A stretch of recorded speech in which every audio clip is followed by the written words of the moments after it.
So hi, I'm Steve from Riverbed Poetry. This is Luna. She comes with me whenever I read.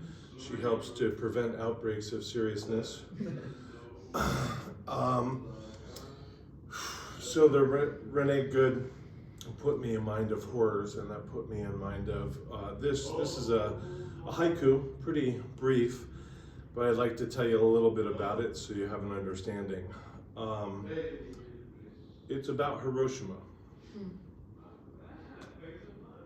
Probably the only story you're thinking of.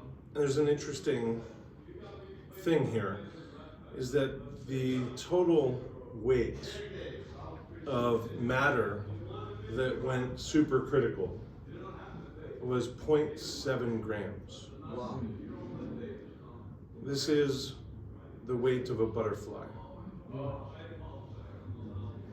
And the city was gone. There are a couple terms in here. So the bomb was 64 kilograms, but pay no attention to me. Not a problem. If I'm too annoying, no. You can always throw me out. So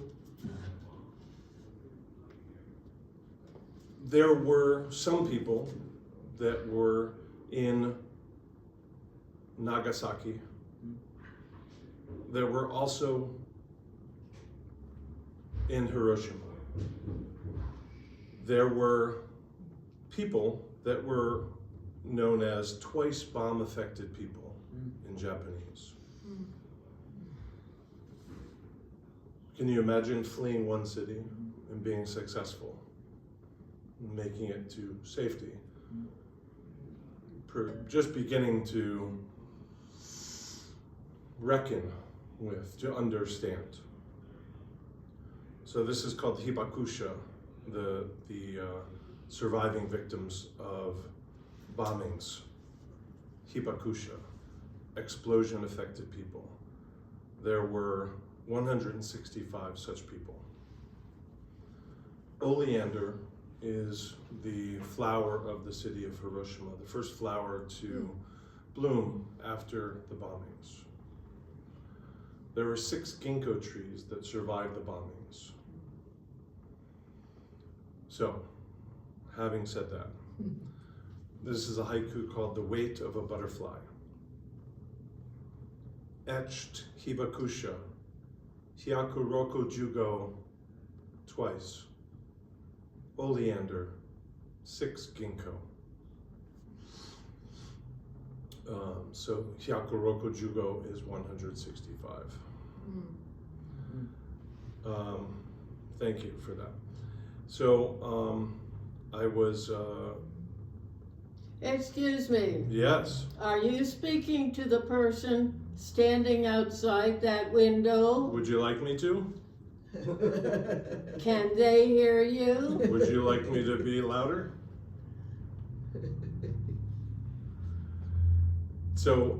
It's just a thought. No, I love it. There are us in the world who have to be spoken to that way. Like her 3 kids? Right.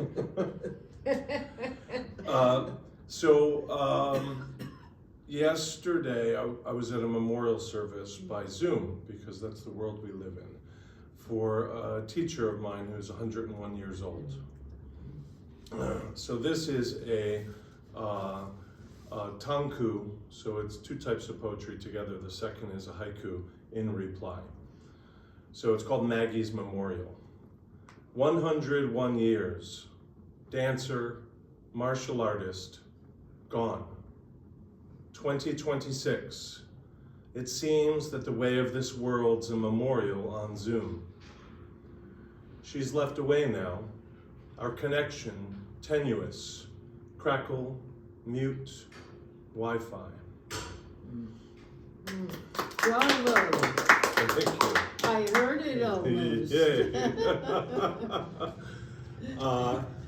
And then Luna wanted me to read one about my other teacher, who is a cat named Saki Gorisa. And so I'll just randomly pull one out here. Okay? The cat woke me today with the slightest of needings, a muffled near urgency to go outside and see. And I leapt back to bed to enfold myself in folds of nestings for restings, but in truth it was a retreat from what I'd not yet advanced towards. The cat failed to rouse me in any complete way. 'Twas but a hiccup of my not up when I creaked from bed, slid the slider open, cooed a word or two, which I maybe hadn't really meant, and leapt back to bed. Sunrise came and colors spread, I guess for, as I've said, I didn't look to see, or in truth, I didn't open at all my eyes. And the small hand arced the heliosphere, arced, and my story did not arc. I slept away the morn. But the sunrise stayed. For me, for hours, the sunrise stayed. A heavy, hollow gray had hung above, a damp blanket dampening the dreams of the awake, swirls of slow-moving gray and white and black, blotting out the sun, the sky, the light, the day, but the sunrise stayed.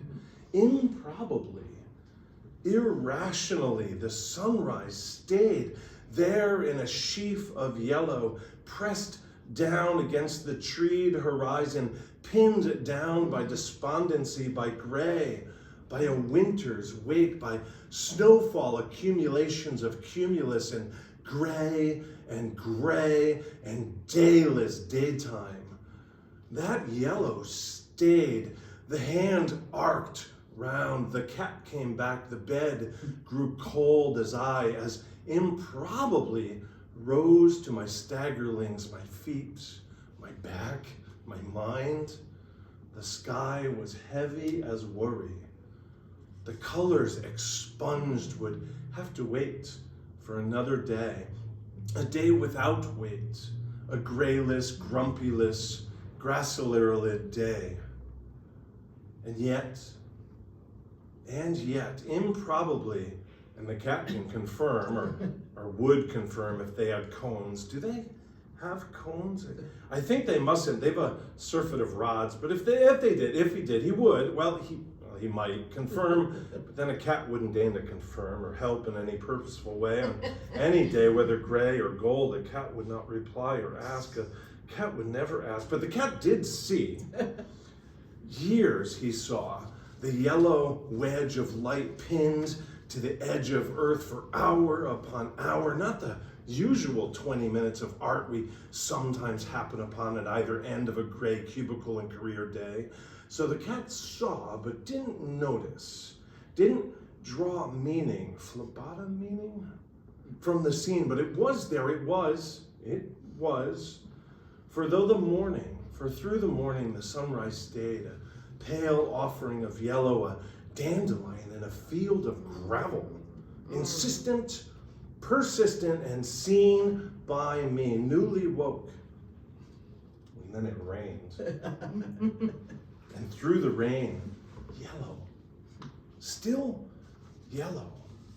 bright, still light, and the puddles grew, and the shoulders scrunched, and the umbrellas ploofed, and the ducks tittered, and the wheel hands tightened, and the gutters gurgled, and the yellow stayed. Still yellow, still bright, still light, and then it rained. And then it rained, and then it rained, and now it's raining. Good morning, dear day. Very nice. Oh, I love Thank you very much. You're welcome. it. The alliteration and the way I you was read not it. always so deaf. That was great. And the cat's a gray cat, so Oh, I was not perfect. Works always very well. 91 years old in the either. other poems from Saki, you'll hear his color after. Jay, are you sharing words tonight with us? No, I'm just observing tonight. That